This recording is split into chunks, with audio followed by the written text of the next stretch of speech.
Today we're going to be looking at the Hiboy MAX Pro scooter. Now Hiboy sent this out to me to review and to keep, but like all reviews on this channel, all thoughts and opinions are my own. Hiboy has no influence on what I say or what I do in this video. Now we're going to break this review down by the following categories: design and build quality, performance and range, battery and charging, safety features, value for money, and some last minute thoughts. First up is design and build quality. The MAX Pro has a 650 watt max motor with 3 different speeds. You have electric braking and disc braking. You get 11-inch pneumatic tires with an easy to change inner tube. As far as suspension, you get a fork up front as well as dual coil shocks in the back, giving you a max load of 265 pounds. You get an LED digital display that can actually be seen in the daylight. It shows you the speed, your battery status. You get a bar that shows you your power you're using or the regen you're putting back into the battery, as well as your Bluetooth connection and the drive gear you're in. You get a 3-watt LED headlight, side lights,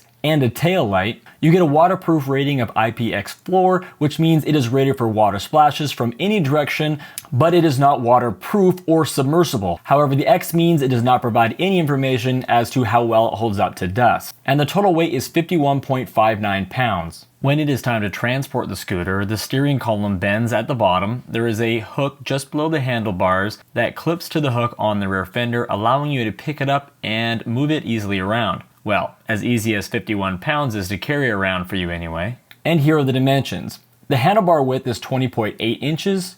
The deck length is 18.9 inches. The deck width is 7.9 inches. The overall length of the scooter is 47.2 inches. The overall height is 51.2 inches. And when it's folded, the height is 23 inches. They also offer a seat option. You just pull back the small fold on the deck, insert the seat post, tighten one screw, and you have a seat. It is comfy and you're still able to stand when you don't want to sit. Also, you can still completely fold it down without having to remove the seat. Overall, the scooter feels completely solid when you're riding it. You don't feel like any of the joints are loose or wobbling, and you don't hear any clicking sounds. Next, let's talk about performance and range. Now this is rated for 46 miles, 22 miles per hour, and the ability to climb a hill with a 20% grade.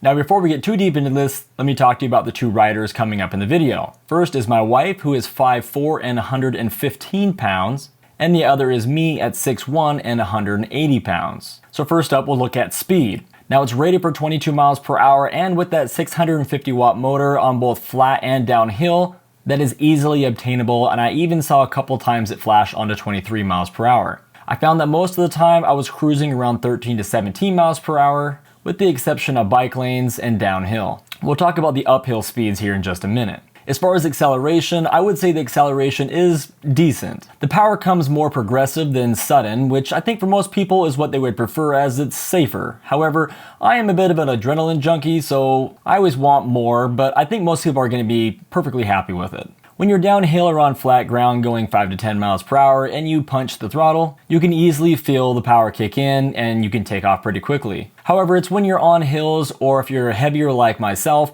that you really notice a big difference with that power. But there's still plenty there to have a lot of fun. Next, let's talk about range. Now this is rated for a range of 46 miles. I didn't do a range test with the scooter because I knew I would never come close to touching the range in the area that I live in. What I can say is I've taken the scooter into town on many small 3 to 5 mile trips, which includes coming back up a 1 mile, 10 to 15% grade hill, and there was plenty of range left. In fact, with all of the recording we did for this video, which was a cumulative of about 2 hours, the LED display still showed full bars. I would say that if you were looking for a scooter to use as a commuter through a city, this is definitely a candidate. Now let's talk about hill climbing, because this one is where most of these scooters really get put to the test. Now 650 watt is a decent sized motor, but what we found when we were on a hill that was about 15 and arguably 20% grade, pretty much at the max of this scooter, it did get me uphill at 180 pounds, but by the time I got to the top of the hill, having started on the hill from a stop,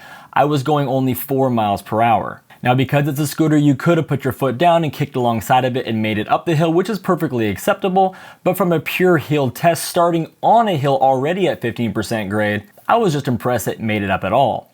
Now with my wife on the other hand, it was a lot different. By the time she got to the top of the hill, it was flashing between 10 and 11 miles per hour, which I think most people would say is acceptable for a commuter scooter. And that's one of the downsides to having a motor that isn't really torquey, is when you're on a hill, the actual getting going part, getting up to speed is where it's going to lack.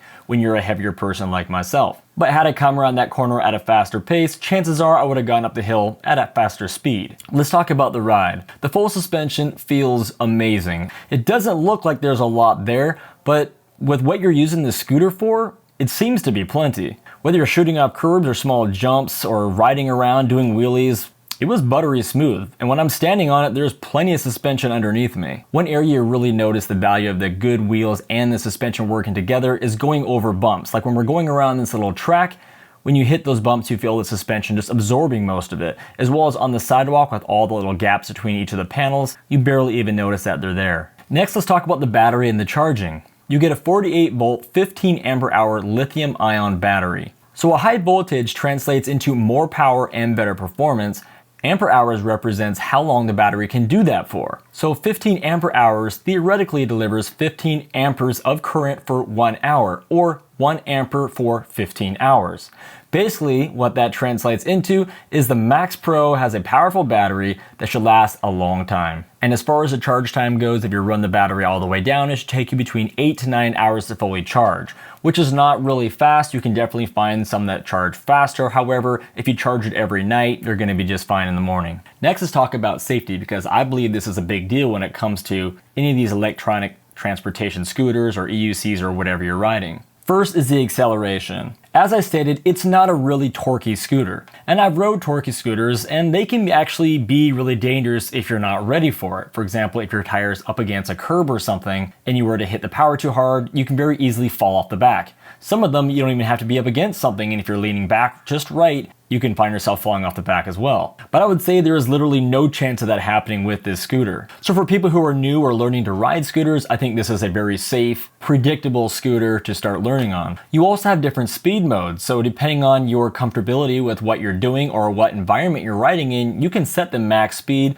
from eco mode to drive mode to sport mode, and this way you won't accidentally get yourself going too fast, or if you're learning to ride and you're new, or maybe one of your children are learning to ride on your scooter, you can make sure they're not going to end up going too fast and getting themselves into positions they don't really know how to get out of. Next is braking. The braking is absolutely excellent on this scooter. Since you have two different handbrakes, both of which are electric and disc brake, you have a lot of control over your braking. And I would say that it's not abrupt braking, it's actually fairly smooth. When my wife and I were going down a lot of different hills, we made sure to really just pull on the brakes hard. It came to a stop, but it didn't feel like you're about to be thrown over the handlebars. Even when you slam on the right handbrake, which is actually the front brake, you didn't feel like it was going to just skid out and stop and send you over again, which again, if you're new learning to ride, you don't want to have that kind of aggression when it comes to both accelerating or braking. As far as tire and suspension goes, having air-filled tires is huge when it comes to a scooter. It allows you to have a very soft, very forgiving ride. When you pair that up with the dual suspension, you find that any kind of obstacle like going off a curb or hitting a rock or a root or something that you didn't quite see, rather than you being thrown around by it, the suspension and the tire just seem to absorb it, which most people that I let try this scooter gave them the ability to be much more confident, much quicker at going higher speeds. And the last safety feature is stability. Having that wide deck gives you an insane amount of comfort. Having the ability to stand side by side or front and back gives you options when you're riding, which is a big deal. Depending on the kind of terrain you're on, maybe you want to stand your feet side by side. It's actually really comfortable that way. Or maybe if you're going faster, you want to have one front, one back for more support. The whole scooter just feels planted as you're ripping around. My wife has tried out many different scooters that have been sent to me, and she told me this was the first one that she's ever tried that she actually would feel comfortable riding into town with me on. And if you know my wife, that's saying something. So this scooter is priced at $699.99, or $749.99 if you buy it with the seat. From what I have seen and tested, you're getting a very good value for the price. You don't very often get a motor capable of 650 watts and a range of 46 miles at this price point. For example, the popular 9-bot Max Segway scooter, which regularly sells for $899.99 and is now the same price as the Hiboy MAX Pro, only has a max speed of 18.6 miles per hour and a range of 40.4 miles. So yes, I would definitely say at $699, you're getting an excellent value for this scooter, no question. So then who is the Hiboy MAX Pro for, and who is it not for? I think if you're a commuter, someone who has long distances to go each and every day, maybe someone that likes to go down for restaurants into town and back home, someone who likes to have the opportunity to sit and stand both on their scooter, but doesn't want to deal with any of the range anxiety, I think this scooter is going to fit you perfectly. It's an ideal commuter scooter. It's very comfortable to ride, it's got plenty of range and plenty of acceleration for your everyday zipping all over and around town and getting back home with plenty of range. Who is this scooter not for? It's not designed for the person who strictly wants an off-road scooter. Don't get me wrong, it has no problem going on gravel roads, even loose gravel. It can handle compact dirt trails and even some little bumps and roots along the way. It does have suspension, but you're gonna max it out pretty quick. Also, even though it does have a respectable motor, it does not have enough to deal with the demand of what can come up when you're off-road riding, especially in a place that has hills and mounds you're gonna be dealing with. I took it on a lot of just grass hills and different mounds trying to get up it, and it very quickly ran out of power. But that's not a knock on this scooter, that's not what it's designed for. They make it very clear this is rated for 20% grade, and it absolutely made it up 20% grade hills. It's when I got beyond that, then it started powering out and kind of spinning out. But overall at our house, it's become the go-to scooter when you want to run down to the mailbox or you want to go chase the kids on the bike, or if the kids are even trying to ride it all the time now. We have 7 different devices like this that we've been sent over the years that this channel has been around, and this by far is the one everyone wants to ride. Except me, I almost always pick the electric unicycle. So yeah, if you live in the city, you're commuting, you don't want to worry about range anxiety, you want enough power to get everywhere you need to go, but you're not really trying to get up a ton of really steep hills for long periods of time, or you're not trying to go off-road, this is a great scooter option. Definitely contender with the best ones out there. But if you're strictly looking for something off-road, more rugged, with more torque, do some tricks, jumps, all that, this is not the scooter for you. You're gonna wanna look at something different. So if you want more information about the scooter, I will put my affiliate link down below in the description. Now, if you own this scooter or if you've ridden it before, let me know down in the comments what you think of it. I find that on videos like this, it's in the comments below that most people get the most out of these videos, and hearing what multiple people have in common and what their views are on something like this, the pros and cons and all that, by reading the comments down below. That's gonna wrap this one up. See you guys on the next one.